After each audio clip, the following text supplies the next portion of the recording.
Oh, you can have it. Thank you. Hey, kid, you can't skate here. You can't tell me what to do. I want to be a pie. Oh boy, what flavor? Pie flavor. Are we there yet? Yeah. Ah, crap. How did I get here?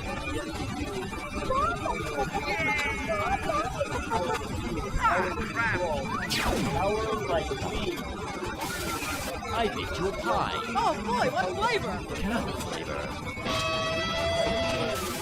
Who parked their car on my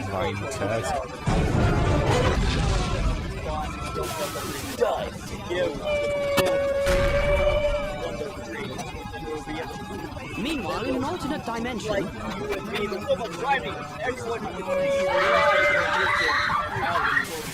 You ever get tired of being drawing? Me neither. Something drawing.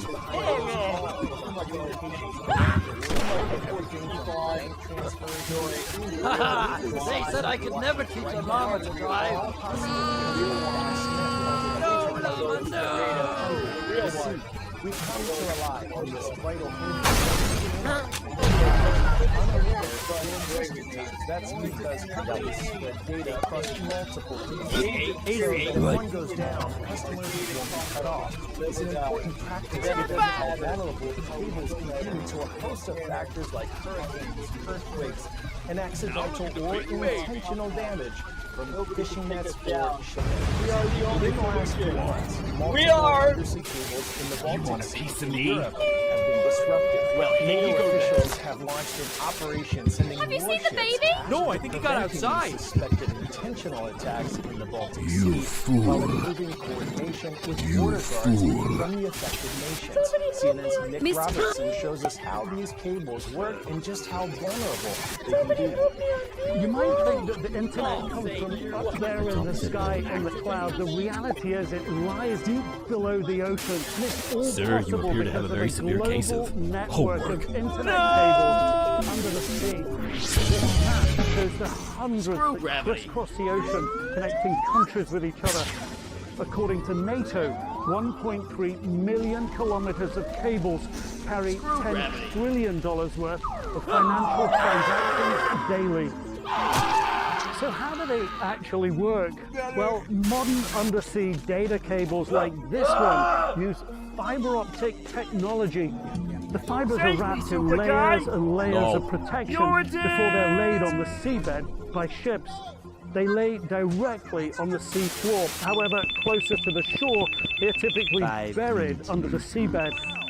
The process can take years, as it involves a lot of planning to determine the best path for each line. And because they're so vital, there's a real concern about their vulnerability in a new era of hybrid warfare. According to telegeography, there are around 200 data cables in a year, most of which are accidental, caused by fishing and anchoring. However, in recent years, several cables have been disrupted in the Baltic Sea as well as the Asia-Pacific region, raising concerns over potential sabotage. Beyond the physical vulnerability, these cables are also susceptible to surveillance. During the Cold War, the US tapped Soviet undersea cables to intercept communications. So what happens if a cable is cut? Repairing a cable is costly and time-consuming. According to the International Cable Protection Committee, it costs between $1 and $3 million to repair a cable. It can take several months to fix a broken line. While most companies operate several cables, so if one of them breaks, they've got a backup. No one like you. A serious failure could take down the internet for a whole country, and a coordinated attack that could affect services across the whole world. Pop quiz hotshot. What percentage of Earth's oxygen is produced by the Amazon rainforest? 5%, 10%, 20%, or 50%? Oh no! If you said 20, you're so money. The largest rainforest in the world contributes an estimated 1/5 of the oxygen produced on land via photosynthesis. Deforestation has been a major threat to the Amazon rainforest for decades, driven by factors like growing infrastructure development, ranching, and mining.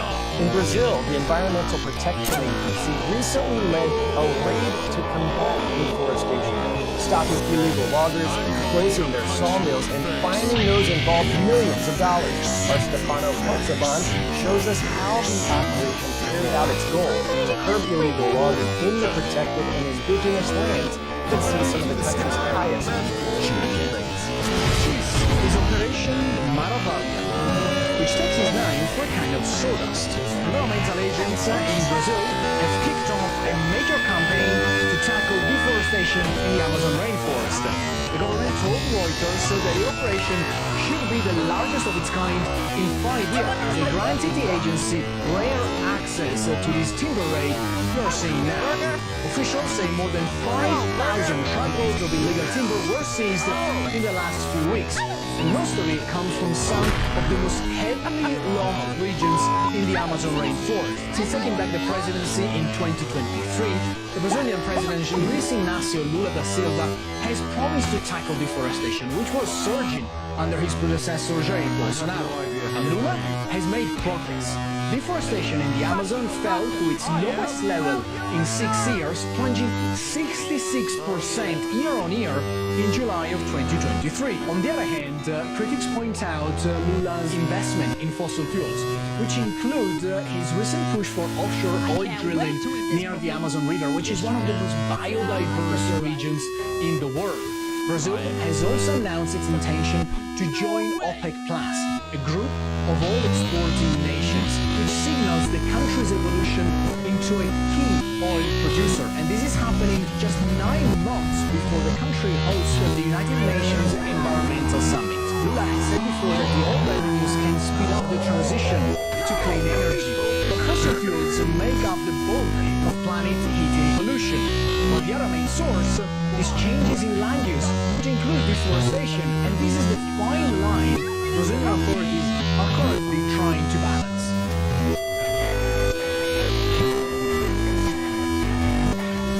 Today's story getting a 10 out of 10, flying taxis of the not-so-distant future. A UK-based company is working to launch a new mode of urban transport in cities across the world by the year 2030. This says these flying machines will be safe, low noise, zero emission, and nimble enough to fly through city airspace. And they won't cost much more than traditional taxis, Ubers, or Lyfts. Our Max Foster visited the hangar in Bristol where these flying rides are being tested out. Imagine trying to put